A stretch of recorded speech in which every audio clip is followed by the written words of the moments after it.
فیصل چوہدری صاحب، کیا 26 لوگوں پر نااہلی کی تلوار لٹک رہی ہے؟ جی انمیوٹ کیجئے گا۔ وٹ لا انہوں نے کیا ہے کہ آئین میں تو ایسی گنجائش نہیں ہے، اور الیکٹڈ لوگوں کو آپ صرف اسمبلی میں ہولڈر بازی کے اوپر، اور دوسری بات سزا ہو بھی گئی ہے، آپ نے کنوکٹ کر دیا، آپ نے ان کو سسپینڈ کر دیا، تو اسمبلی رولز میں تو یہی گنجائش ہے۔ آرٹیکل 63 اور 63A کے نیچے جو ڈسکوالیفیکیشنز ہیں اس میں اسمبلی کا جو میں کانڈکٹ ہے کسی بھی ممبر کا جو کہ بدتمیزانہ تو بالکل نہیں ہونا چاہیے، یہ تو اس میں تو کوئی دوسری بات نہیں ہے۔ وہ کوئی بھی خاتون ہو، مریم بی بی ہو، شیریں مزاری ہو، صنم ہو، عالیہ حمزہ ہو، پھر اپنا ڈاکٹر یاسمین راشد ہو، سب کو ایکولی ٹریٹ کرنا چاہیے، ریسپیکٹ سے ٹریٹ کرنا چاہیے، یہ ہماری روایت ہے۔ تو لیکن اس کو یہ کہنا کہ اس پہ ڈسکوالیفیکیشن ہو جائے گی، یہ تو I think as a for fetched theory, کوئی ایسی بات اگر ہوئی تو یہ پھر ایک ایسا آسان میکانزم تیار ہو جائے گا، کل احمد خان صاحب بھی اس میں آ سکتے ہیں۔ صحیح ہے۔ حافظ صاحب، آپ کے خیال میں یہ جو انہوں نے سٹیٹمنٹ دیا کہ غلط بیانی پر اگر وزیراعظم نااہل ہو سکتا ہے تو ایوان میں تماشا بنانے پر کیوں نہیں ہو سکتا؟ کیا ان دونوں چیزوں میں مماثلت ہے؟ یعنی دو وزرائے اعظم کو ہمارے، یعنی ایک نواز شریف صاحب کو عدالت نے نااہل کیا، ایک یوسف رضا گیلانی صاحب کو توہین عدالت میں کیا، تو کیا غلط بیانی پر کوئی وزیر اعظم کا نااہل ہونا اور ہلڑ بازی کرنے یا احتجاج کرنے پر اراکین کا نااہل ہونا، ان میں مماثلت ہے؟ اسد، اس کے تین میں سمجھتا ہوں ایریا ہیں۔ ایک یہ ہے نمبر 1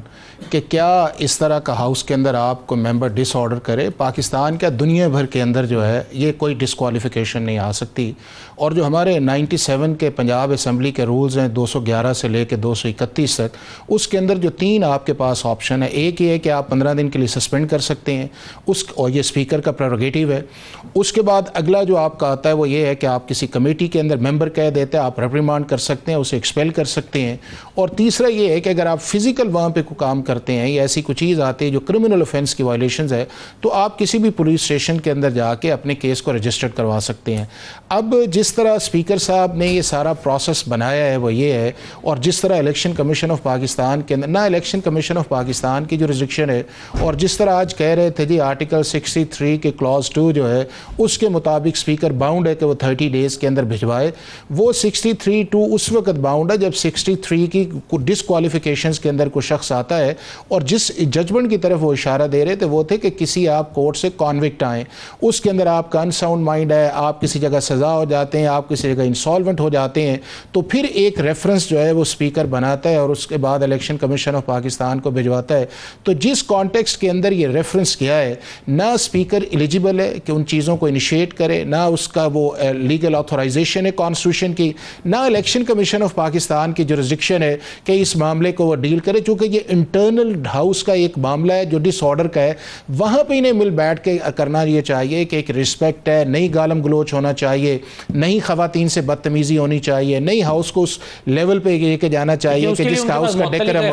وہ اور وہ پاکستان کے اسپیکر کے پاس بھی ہے، پروونشل اسمبلیز کے پاس بھی ہے۔ جو پریسیڈنٹ انہوں نے سیٹ کی ہے، یہ جن ججمنٹس کو انہوں نے ریلائے کی ہے، نمبر 1 یہ ہے کہ یہ کانسٹیٹیوشنلی یا لیگلی مناسب نہیں ہے۔ اسپیکر کا رول یہ ہے کہ اگر اس پہ پریشر بھی آتا ہے کہ آپ نے کوئی کام کرنا ہے تو اس پریشر کو ایبزارب کرے، لیڈر آف دا ہاؤس کے ساتھ بیٹھے، لیڈر آف دا اپوزیشن کے ساتھ بیٹھے۔ یہ میکنزم نہیں ہے کہ آپ ایک ریفرنس بنائیں اور اس کو اسلام آباد آئیں اور اس کے بعد نہیں دیکھیں نا، آپ یہ دیکھیں کہ کب اس دنیا کے اندر اسد اس سے بھی بڑے انسیڈنٹس ہوتے ہیں، ایک دوسرے پہ فائٹس بھی آتا ہے، سارا کچھ ہوتا ہے، بٹ اس کا مقصد یہ نہیں ہے کہ آپ ان کو جسٹیفائی۔ ابھی جو پنجاب اسمبلی کے اندر ہوا ہے، جو چیف منسٹر کی سپیچ کی ہے، وہ بالکل قابل ستائش بات نہیں ہے، اور اسے کنڈیم کرنا چاہیے اگر کوئی کسی طرح کسی خواتین کو یا گالی دیتا ہے یا اشارے کرتا ہے یا ان کے پاس ایسی ویڈیوز ہیں، بٹ یہ وہ ایکشن جو ہے اسپیکر کو کانسٹیٹیوشنلی یا لیگلی آتھورائز نہیں کرتا کہ آپ ان کا ایک ریفرنس بنائیں اور آپ اسپیکر کے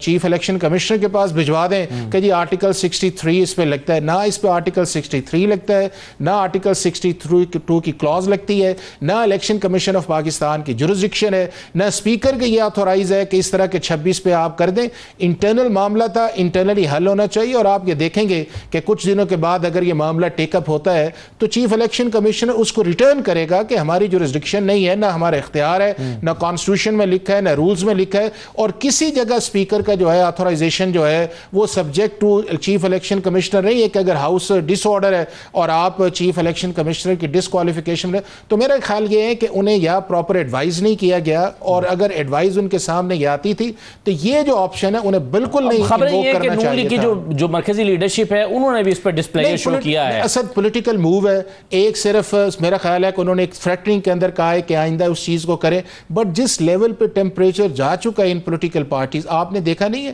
کہ 2018 کے اسمبلی کے اندر بھی آپ نے دیکھا کہ گورنمنٹ اور ٹریجری آپس میں بنیادی طور پہ جتنی دیر تک یہ پارٹیز اپنی پولیٹیکل ایگزسٹنس کو ایک دوسرے کو تسلیم نہیں کریں گی اتنی دیر تک میں سمجھتا ہوں یہ ٹیمپریچر لو ڈاؤن نہیں ہوگا، اور اگر لو ڈاؤن نہیں ہوگا تو آپ کو اس طرح کی چیزیں آئیں گی، اور یہ انپریسیڈنٹڈ ہے. اس طرح ان چیزوں کو اوائڈ کرنا چاہیے. صحیح ہے. دوسری بات یہ ہے کہ ایک ابھی جو ہے وہ پریس ریلیز الیکشن کمیشن کی طرف سے آئی ہے، اس میں ایک تو وضاحت کی گئی ہے کہ اسپیکر صاحب سے ہونے والی ملاقات جو ہے یہ ایک معمول کی ملاقات ہے، اس پر کوئی قیاس سریاں نہیں ہونی چاہیے. دوسرا ایک بڑا امپورٹنٹ ایشو اس میں ٹیک اپ کیا گیا ہے، اور وہ ہے صاحبزادہ حامد رضا صاحب کا جو بار بار کا بیان ہے، جس پہ وہ یہ کہتے ہیں کہ مجھے تو میرے کاغذات نامزدگی پر لکھا ہوا تھا کہ میں سنی اتحاد کونسل کا ہوں، مجھے تسلیم نہیں کیا گیا، اس لیے تو ہم ایک پارلیمانی پارٹی نہیں ہے. بلکہ میرے پروگرام میں وہ اس کی وضاحت کر رہے تھے 2 دن پہلے، ذرا سن لیجئے کہ انہوں نے کیا کہا ہے. آپ نے 39 کو ڈکلیئر کیا آن دس گراؤنڈ کہ ان کے نومینیشن پیپر پہ پی ٹی آئی لکھا ہوا ہے، ایسے ہی ہے نا سر؟ میرے نومینیشن پیپر تو ایسے ہی لکھا ہوا ہے. Why those 39 are being declared آپ پر تو اعتراض یہ آیا تھا کہ سنی اتحاد کونسل کے سربراہ تو خود سنی اتحاد کونسل پہ الیکشن نہیں لڑے. That's what I'm saying. جب قاضی صاحب نے مجھے عدالت میں بلایا تھا تو بڑے کر و فر کے ساتھ بلایا گیا تھا کہ اس کے نومینیشن پیپر کے اندر پی ٹی آئی لکھا ہوگا یا انڈیپینڈنٹ لکھا ہوگا. جب میرا نومینیشن پیپر عدالت میں لایا گیا تو وہاں پر 4 آنریبل ججز تھے جنہوں نے جب میرا نومینیشن پیپر کھولا انہوں نے کہا اس کے اوپر تو ایسا ہی لکھا ہوا ہے. انہوں نے الیکشن کمیشن سے یہ بات کہی، آن ریکارڈ ہے کہ یور کیس از فنشڈ.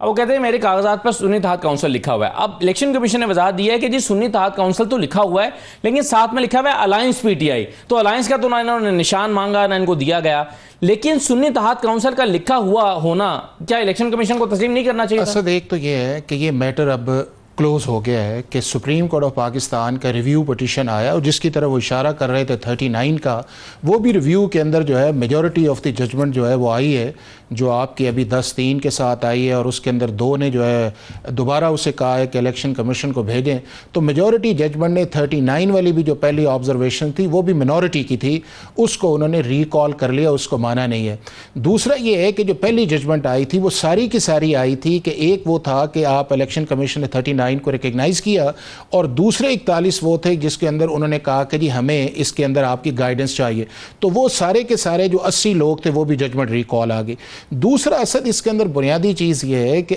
آپ کا صرف پارٹی کے طور پہ لکھا جانا امپورٹنٹ نہیں ہے، آپ کا امپورٹنٹ یہ ہے کہ آپ کا کامن سمبل کے اوپر الیکشن لڑنا. ہاں یہ ہے کہ اگر صاحبزادہ صاحب جو تھے اپنے نشان ہارس کے اوپر کھڑے ہوتے اور اس کے بعد یہ سچویشن آتی تو یہ ان کا کیس بڑا اسٹرینتھن یا اسٹرانگ تھا.